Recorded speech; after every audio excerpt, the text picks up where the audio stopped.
Egypt is undoubtedly one of the most mysterious civilizations, with its pyramids and mummification.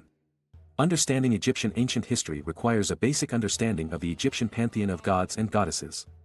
However, with so many deities, it's easy to feel overwhelmed. This video aims to address this issue by connecting significant Egyptian gods and goddesses to important legends.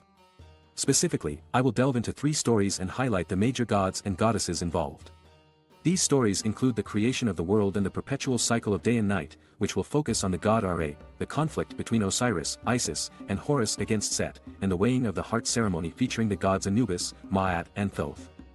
Future videos will expand on this foundation to provide a comprehensive understanding of other Egyptian gods and goddesses. According to Egyptian beliefs, before the world took shape, it existed within a formless ocean known as Nun.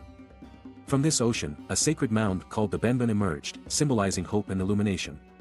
On this Benben, Ra, in the form of Khepri, the morning sun, emerged. Khepri is often represented as either a scarab beetle pushing the sun disk over the horizon or a man with a scarab beetle head. As the noonday sun, Ra assumes the falcon-headed form, wearing a solar disk that radiates power and light to all of creation. In the evening, as the sun sets, Ra and Adam, the first creator god, merge, preparing to journey into the underworld where day yields to night. Adam Ra is often depicted as a man with a double crown or a man with a snake's head. In the underworld, Ra faces his eternal adversary, the serpent god Apophis, also known as Apep.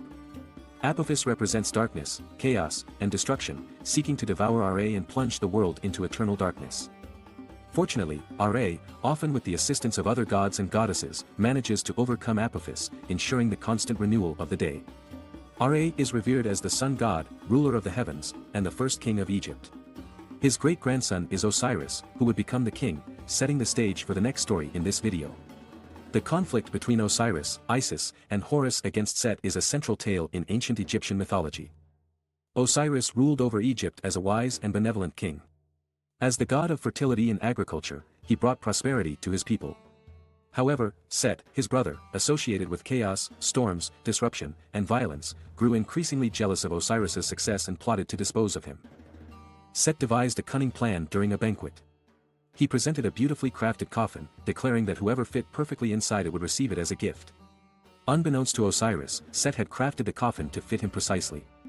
Tricked into lying inside the coffin, Osiris found himself sealed within, and Set and his allies threw it into the Nile River.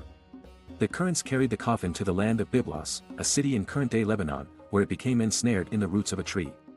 Isis, Osiris's sister, and wife, yes, their relationship involved incest, embarked on a relentless search for his body. Eventually, she discovered the coffin in Byblos and brought it back to Egypt. Consumed with anger at the prospect of Osiris's return, Set dismembered his body into numerous pieces and scattered them across Egypt. Undeterred, Isis used her magical powers and resourcefulness to gather all the scattered parts of Osiris's body, except for his phallus, which had been swallowed by a fish.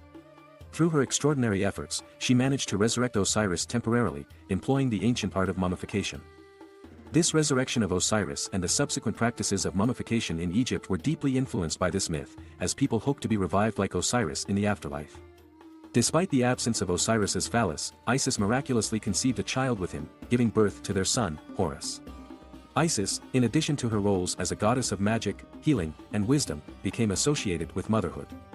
Horus, their son, grew up with a burning desire to avenge his father's death and reclaim his rightful place as the ruler of Egypt.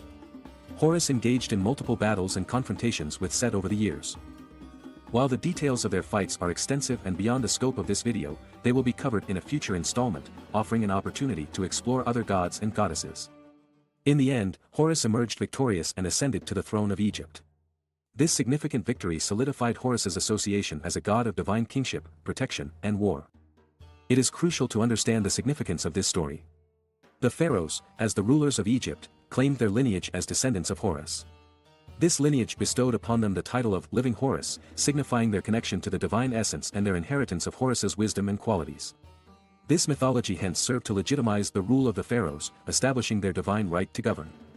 Osiris, despite being temporarily resurrected, could not permanently remain in the realm of the living. Instead, he assumed the role of the god of the afterlife, death, and resurrection. Which leads us into the third story, the weighing of the heart ceremony, taking place in the realm of the afterlife. According to Egyptian mythology, when a person passed away, their soul embarked on a journey through the underworld, known as Duat. Eventually, the soul would arrive at the Hall of Ma'at, where the weighing of the heart ceremony took place. Ma'at, the daughter of Ra, is a significant goddess in this ceremony. She represents truth, justice, and cosmic order. Often depicted with an ostrich feather adorning her head, this feather is used to weigh the heart of the deceased. The belief is that a person's heart serves as a record of their character and deeds in life.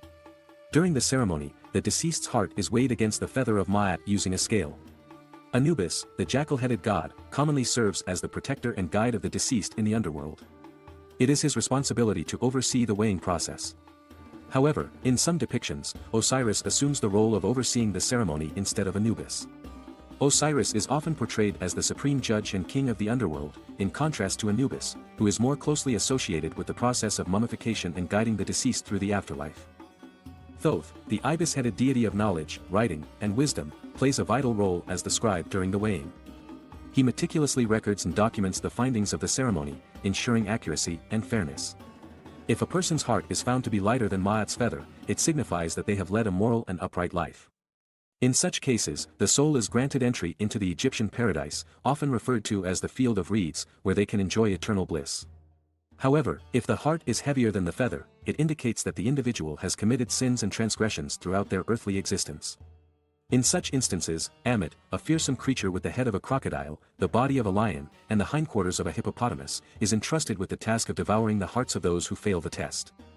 The ancient Egyptians firmly believed that living a righteous and ethical life, upholding the ideals of truth, justice, and morality represented by Ma'at, was crucial to succeed in the weighing of the heart ceremony.